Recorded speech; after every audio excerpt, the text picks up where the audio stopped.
Today we're going to replace the keyboard on an HP2000 laptop. First thing you do is flip it over and remove the battery. Then you'll have a screw here to remove this panel. After you pop out that panel, you'll have a screw here below the wireless card that has to be removed.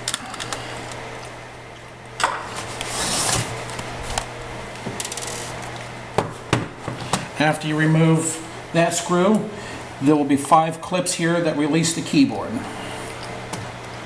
So you stick a flathead screwdriver in there and slowly pry this up.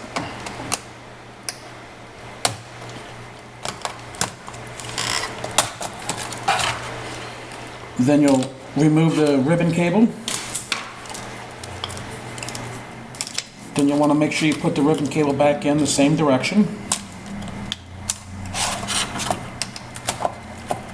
Put it in the bottom first, and then make sure all 5 clips hold it into place. After that, you flip it back over, put your screw back in, then install the panel back.